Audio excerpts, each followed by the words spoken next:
Hi hello అందరికీ నమస్కారం అండి. Welcome to Pushyami talks. Kitchen ఎప్పుడూ కూడా నీట్గా ఉండాలి అంటే మనము కొన్ని రకాల టిప్స్ పాటించక తప్పదు కదా. ఈరోజు వీడియోలో సరదాగా కిచెన్ నీట్గా ఉండాలంటే ఎలాంటి టిప్స్ పాటించడం వలన కిచెన్ నీట్గా ఉంటుందో సరదాగా తెలుసుకుందామండి. నేను నా పనులు చేసుకుంటూ మీ అందరికీ కిచెన్ నీట్గా ఎలా ఉంటే బాగుంటుందో అనే ఐడియాస్ని మీ అందరికీ షేర్ చేస్తున్నాను. నచ్చినట్లయితే ఫాలో అవ్వండి, లేదంటే వదిలేసేయండి. దానికంటే ముందు ఈ ఛానల్ని ఎవరైనా ఫస్ట్ టైం చూస్తున్నట్లయితే సబ్స్క్రైబ్ చేసుకొని సపోర్ట్ చేయండి. అలాగే ఒక చిన్న లైక్ ఇచ్చి వీడియోని మరింత ముందుకు తీసుకెళ్ళండి. వీడియోపై మీ అభిప్రాయాన్ని నా కామెంట్ సెక్షన్లో తెలియజేయండి. వీడియోస్ నచ్చుతున్నట్లయితే మీ ఫ్రెండ్స్ అండ్ ఫ్యామిలీకి షేర్ చేయండి. ఇక ఆలస్యం కాకుండా మనం మన టాపిక్లోకి అయితే వెళ్ళిపోదాము. మా ఇంటి విశేషాలు సరదాగా మీ ఇంట్లో చూసేయండి.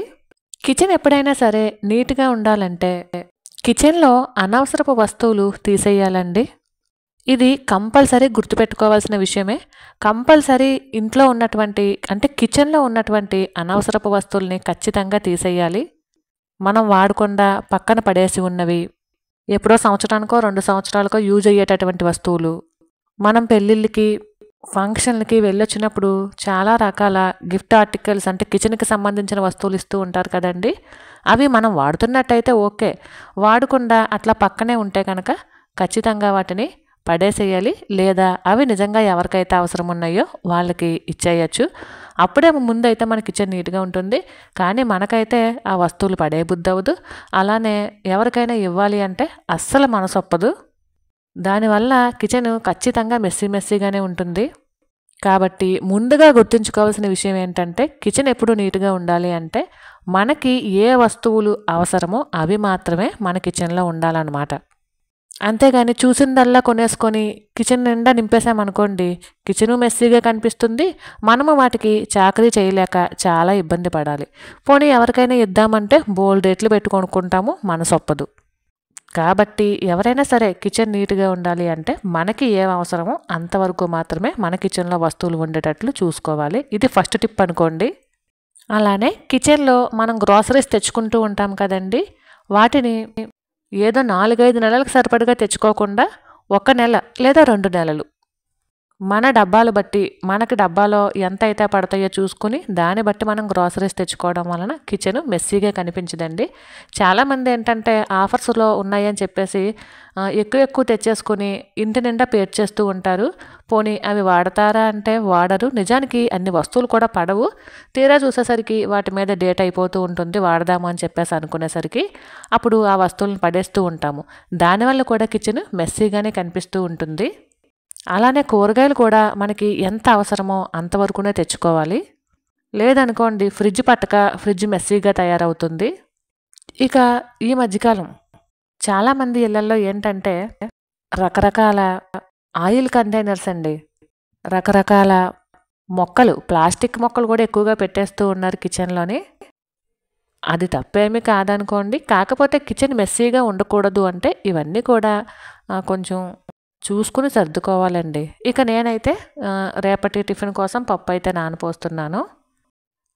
మా ఇంట్లో అయితే కంపల్సరీ ఎక్కువగా ఇడ్లీ పప్పు, దోసపప్పు అయితే కంపల్సరీ ఫ్రిడ్జ్లో ఉంటుందండి. బుధవారము, గురువారము ఈ 2 రోజుల్లో నేను పప్పులు నానపోసుకుని పిండి అయితే ప్రిపేర్ చేసుకుంటూ ఉంటాను. ఇంచుమించు నాకు వారం పొడవునా కూడా వచ్చేస్తాయి. అంటే ప్రతిరోజు దోశ, ఇడ్లీనే కాదు, మధ్య రకంగా మనం మిగిలిన అంటే ఉప్మా కావచ్చు, రవ్వ దోశ కావచ్చు, పెసరట్టు కావచ్చు, గారెలు కావచ్చు, ఇట్లా రకరకాల టిఫిన్స్ చేసుకున్న ఎక్కువగా మాత్రం ఇడ్లీ పిండే, దోశ పిండే కంపల్సరీ ఫ్రిడ్జ్లో ఉంటుందండి. ఎవరైనా వచ్చినా సరే మనం ఈజీగా వాళ్ళకి అప్పటికప్పుడు వేడి వేడి ఇడ్లీ, వేడి వేడి దోశ వెంటనే రెడీ చేసి ఇచ్చేయచ్చు. కాబట్టి ఎక్కువగా దోశ పిండి, ఇడ్లీ పిండి అనేది నేనైతే నా ఫ్రిడ్జ్లో ఉంచుకుంటాను. ఇక ఫ్రిడ్జ్ విషయానికి వచ్చేస్తే కనుక ఫ్రిడ్జ్లో ఎన్ని రకాలు పెడుతున్నామండి. ఓన్లీ ఇడ్లీ పిండి, దోశ పిండేనండి, పాలు, పెరుగు ఇవేనండి. వీటితో పాటు కూరగాయలు, ఫ్రూట్స్. మామూలుగా అయితే ఫ్రిడ్జ్లో ఇంతే కదా. కానీ ఇప్పుడు అలా కాదు కదా. నెయిల్ పాలిష్లు ఫ్రిడ్జ్లోనే పెడుతున్నాము. కోన్లు కొనుక్కుంటే కోన్లు ఫ్రిడ్జ్లో పెడుతున్నాము. రకరకాల పిండిలు అంటే ఎక్కువగా తెచ్చుకున్నటువంటి పిండిలను పురుగు పట్టకుండా ఫ్రిడ్జ్లోనే పెట్టుకుంటూ ఉన్నాము. కారము కలర్ పోకుండా ఫ్రిడ్జ్లో పెట్టుకుంటున్నాము. చింతపండు కలర్ పోకుండా చింతపండు కూడా ఫ్రిడ్జ్లో పెడుతున్నాము. ఇవన్నీ కాక tomato sauce, vinegar, chilli sauce, soya sauce ఇలా రకరకాలవి సమస్తము కొని ఇంకా చెప్పాలంటే సగం కిచెను ఫ్రిడ్జ్‌లోనే ఉంటుంది కదా! అలాంటప్పుడు ఫ్రిడ్జ్ అనేది కొంచెం ఈ పిండిలు స్మెల్ కానీ, లేదంటే అల్లం వెల్లుల్లిపాయ పేస్ట్ ఇవన్నీ పెడుతూ ఉంటాము. పాలు అన్నీ పెడతాము. పువ్వులు ఇవన్నీ పెడుతూ ఉంటాము. అలాంటప్పుడు ఏమంటే కొంచెం బ్యాడ్ స్మెల్ లాంటిది వస్తూ ఉంటుంది. అలాంటప్పుడు మనం చూసుకోవాలండి. ఎందుకంటే కూరగాయలు ఒక్కొక్కసారి ఫ్రిడ్జ్‌లోనే పాడైపోతూ ఉంటాయి.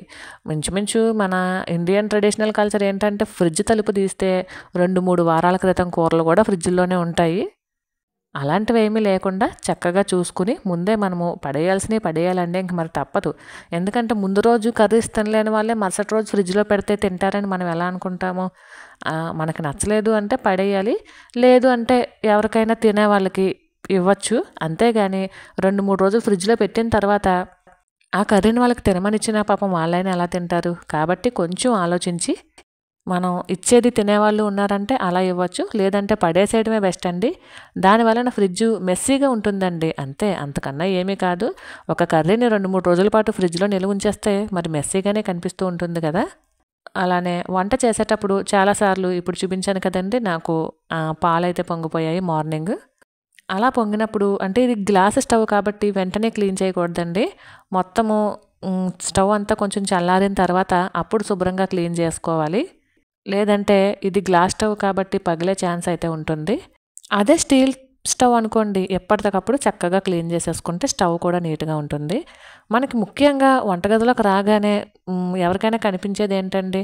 కౌంటర్ టాపు, గ్యాస్ పొయ్యి, షింక్, గిన్నెల స్టాండ్. ముఖ్యంగా ఇవే కదండీ కనిపిస్తాయి.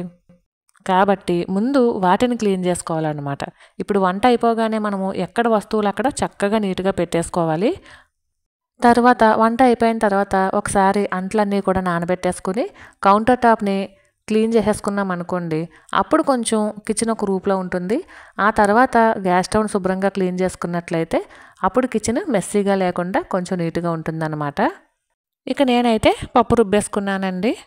మార్నింగ్ పప్పు నానపోసాను కదా! అది నానిపోయింది. ఇప్పుడైతే రుబ్బేసాను. టైం వచ్చి 5:30 అవుతుంది.